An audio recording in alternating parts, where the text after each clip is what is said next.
How Germany was destroyed twice in the same century and still came back. Picture a nation at the center of Europe, the most educated population on the continent, the most advanced industry, the strongest army. Now picture that nation in ruins, cities flattened, millions dead, economy destroyed, occupied by foreign armies. That happened to Germany, twice, in the same century. 1918, total defeat, empire collapsed, humiliation carved into a peace treaty. 1945, even worse, cities reduced to rubble, country split in two, occupied by 4 foreign powers. Any other nation would have disappeared from history. Germany came back. Twice. Today, it's the largest economy in Europe, the dominant power in the European Union.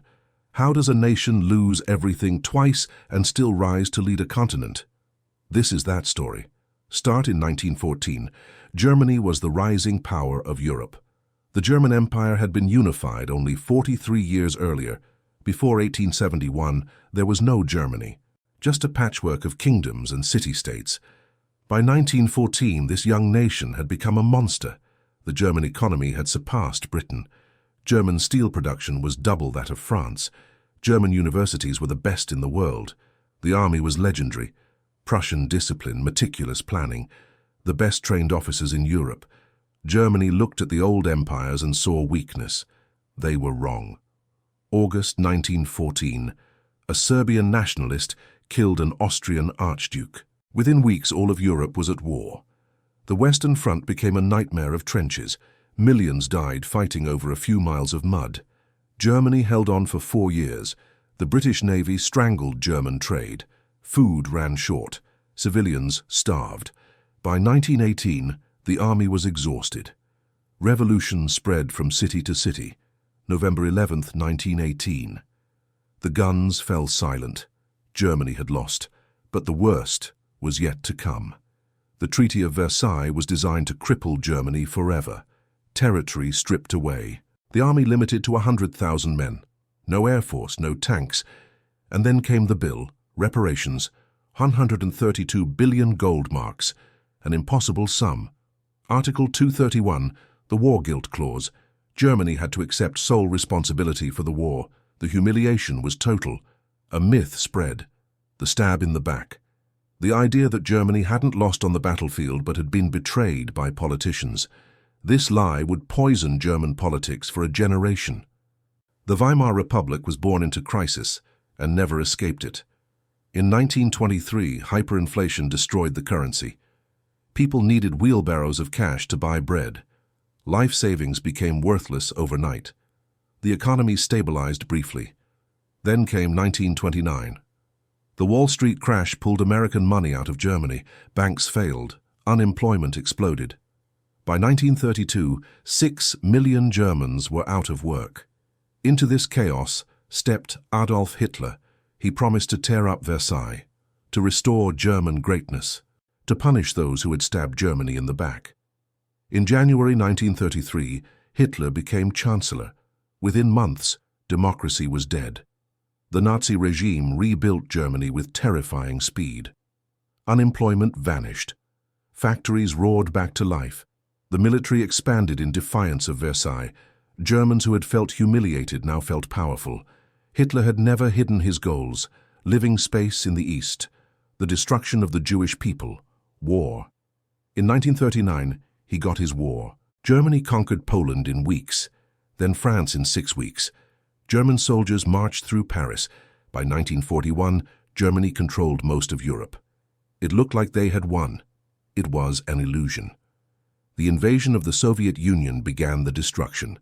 Hitler expected a quick victory. He was catastrophically wrong. The Soviets didn't collapse. They retreated. They kept fighting. Winter came. German soldiers froze. America entered the war.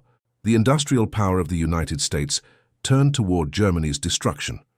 By 1945, Germany was being crushed from both sides. Soviet armies pushed from the east, American and British forces from the west. German cities became infernos. One city after another reduced to ash. May 1945. Berlin fell. Hitler killed himself. Germany surrendered unconditionally. The destruction was beyond comprehension. 7 million Germans dead, 20 million homeless. Cities were moonscapes of rubble. The country was divided into 4 occupation zones. There would be no German government, no German sovereignty. The Nuremberg trials exposed Nazi crimes. The Holocaust. 6 million Jews murdered. Germany's name became synonymous with evil. This wasn't Versailles. This was annihilation. The Cold War saved Germany. By 1947, America and the Soviet Union faced each other across divided Europe. Germany sat right at the fault line. The Americans did a calculation. A weak Germany was a vacuum Soviet influence would fill. Better to rebuild Germany as an ally. The Marshall Plan pumped billions into Western Europe. Germany got the largest share. In 1948, the Western Allies created the Deutsche Mark.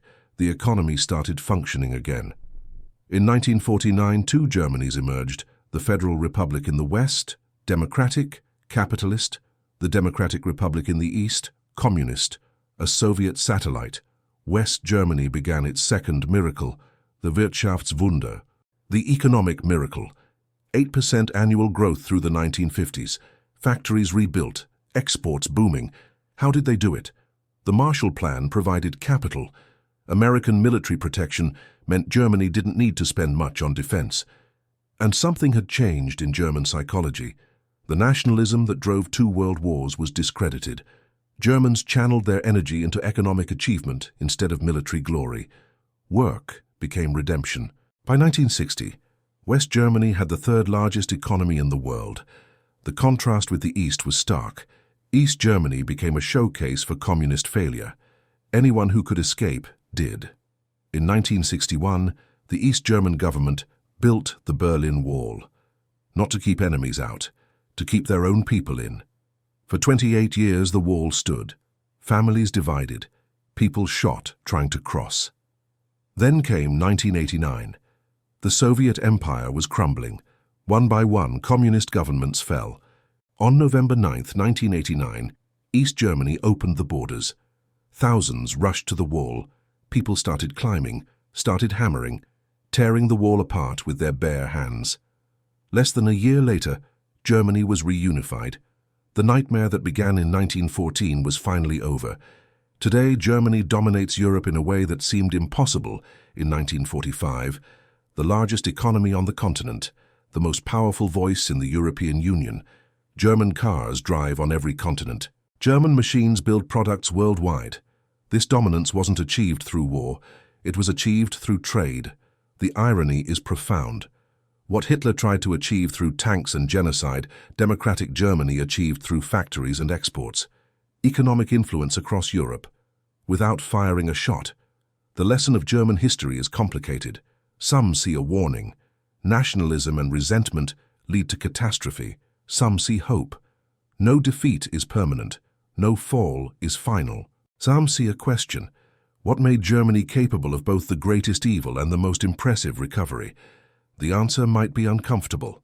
The qualities that made Germany dangerous also made Germany successful. Discipline, organization, engineering excellence. Those qualities can build death camps or automobile factories. What matters is the direction. Twice Germany directed its energy toward war. Twice it was destroyed. Twice it redirected that energy toward economic achievement. Twice it rose again. Bombs can destroy cities. They cannot destroy culture. Defeat can humiliate a nation. It cannot erase the habits that built that nation. Germany in 2025 is the proof. A nation that lost 2 world wars. That was responsible for the greatest crime in history.